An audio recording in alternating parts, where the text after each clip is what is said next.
Okay, all right, I'm going to show you guys how to build a loan payment schedule. So we're going to get right into it. So we're going to say purchase price, and I'm going to just call it $1 million, just make it easy. So then we're going to say our down payment, which is going to be 10,000 perhaps, or maybe we'll call it 100. I'm sorry, that's a little bit more realistic. Of our down payment dollar amount, that's going to be subtracted from our purchase price when we say our loan amount, which is going to be equal to that minus that. So now we have a $900,000 loan amount. The next item, what we're going to do is we're going to say, what is our interest rate? And we're going to just call it 6.5%. Next item will be our AM period, so our amortization. And then I'm going to express that in months. So that would be 360 months would be 30 years.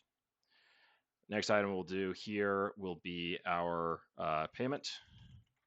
So the formula is going to be equals PMT for payment. And if I click on this right here, it'll actually show me what I need to do. So I'm going to say equals the rate, but keep in mind that's the annual interest rate. So I'm going to divide that by 12, comma, and then the number of periods, it would be selecting amortization here, which is the number of periods that we'll be doing it for. That's expressed in months.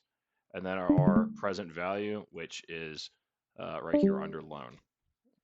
Now, if you notice that payment is going to be negative, so we're going to switch that around. We're actually going to say negative PMT, and then that's going to express it as a positive value. So now we know what our mortgage payment is here. If we change 6%, it will automatically update that.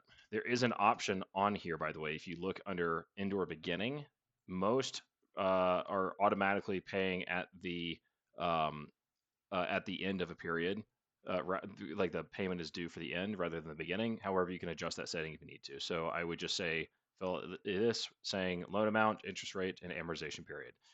By the way, if you wanted to, you could also say LTV, and then we could say that as 90%. And then for down payment, I could say equals purchase price times 1 minus the LTV would be another way to express it. Just throwing that out there. So now we're going to say our payment. And we're going to say, we'll say like month. So we're going to say like 1, 2, 3, 4, 5, etc. Our payment. And then we're going to say the balance, remaining principal, principal. Next, we're going to say the cumulative interest and the cumulative principal paid to date. So we'll calculate those here in a second as well, just because it's nice to see. So for our payment, it's going to be equal to payment. That's it. Now I'm going to use F4 to add some dollar signs in front of B and 7. And then if I copy this down, you will notice it does not change. If I did not have those dollar signs in there, and instead I just had it like this, then as I copy it down, it will reference the cell that's 3 above it. So that's not how we want to do it. We want to do it with the dollar signs. That's important here in a second. So what the dollar sign does is it locks on column B and it locks on column 7. We can also have it so it only locks in column B, not on column 7, in case we want to copy it left or right. So for remaining principal, what we're going to say is we're going to say equals FV, which is future value. And then we're going to click on the little question mark here, and that's going to be rate. So we're going to find our rate here, which is interest rate, divided by 12, comma, the number of periods. So this is the number of periods to the current. So what we're going to say is we're going to say it's from this in this column here, which is actually the first payment. And then the payment amount is going to be, actually it's always going to be this. So we're going to lock it. So B7. If we come back down here, then we can see the last item is a present value. So the present value currently today is the loan amount up here. So I'll hit F4 to lock it on there as well. Now, if you notice, this is going from 900,000 up to 909,000. So what we have to do is we have to look at our payment here, and we have to put that back as a negative. If we hit enter, then we'll put it correctly. So I just like to look at payments expressed in a positive value all the time, but if you're going to use it for this formula, you have to ensure that it's done correctly. So just a quick recap of what FV, aka future value, is just taking the rate, which is 6%. We divide that by 12 because that's the annual rate, but we're dealing in months. Then we look at the number of periods. This is saying the number of periods in the future. So we're saying only one payment into the future. What will it be? Then we look at B7, which is the amount to be paid every month, which is always going to be the exact same amount. So we lock it. And then finally, we look at present value, which is what is it currently? What is the value of that annuity? Or what is the value of the investment currently? In this case, it's just a loan. So that's why we say it's B4.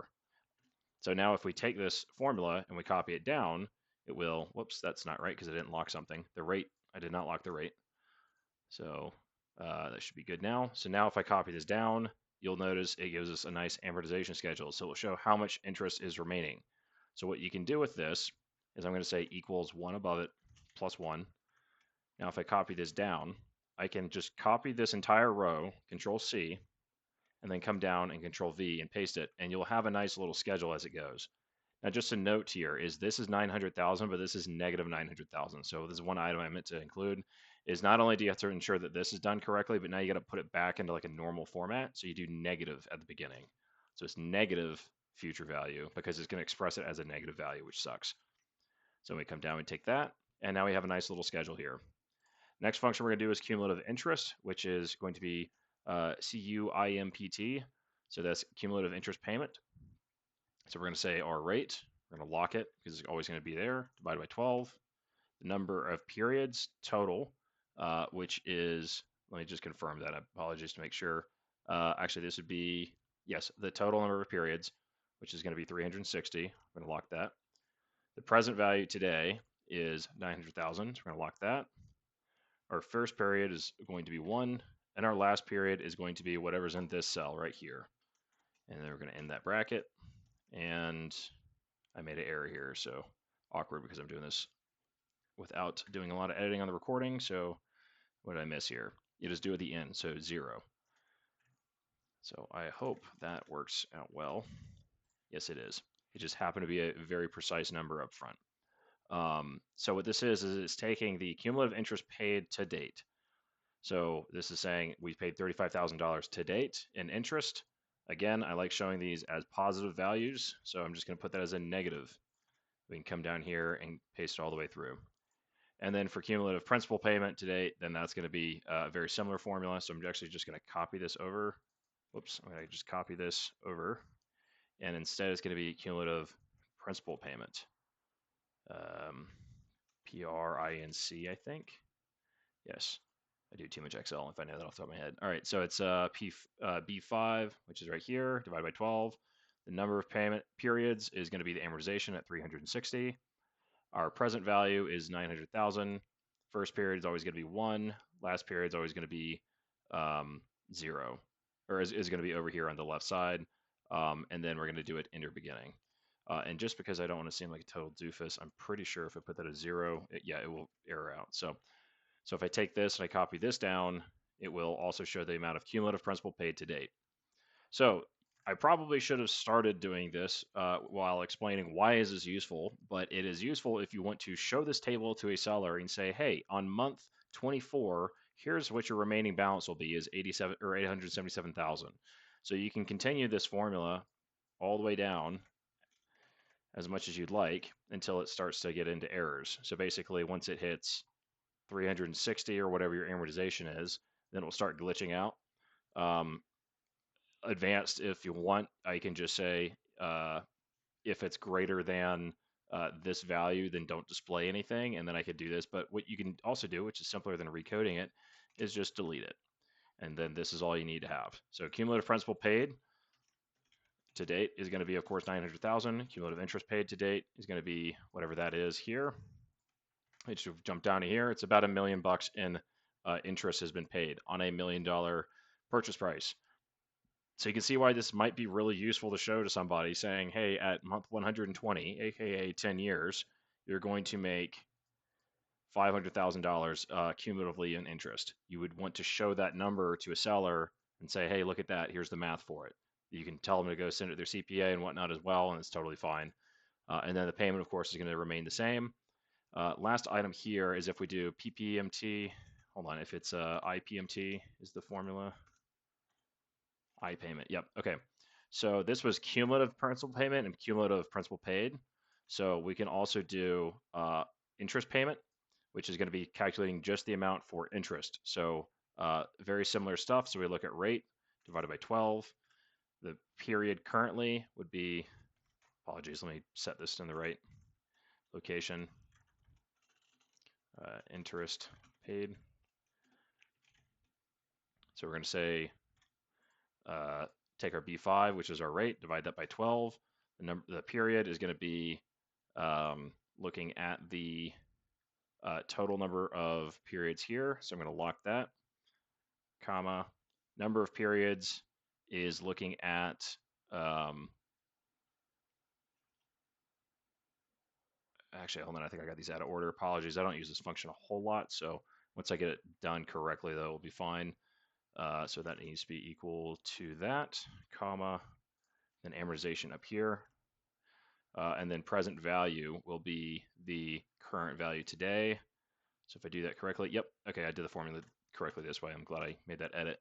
So I'll walk through that formula one more time. So we did our rate here, which is B5, divide that by 12. The current period, which is currently month 1.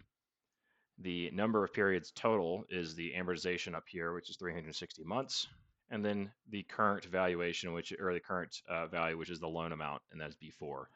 So that will calculate the interest paid. And if you copy that down, that will show you what amount of the payment goes towards interest. There's a sister formula to this, which is principal paid.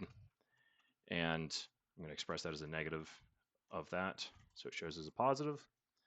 The last one is, let's see, PPMT. Yep.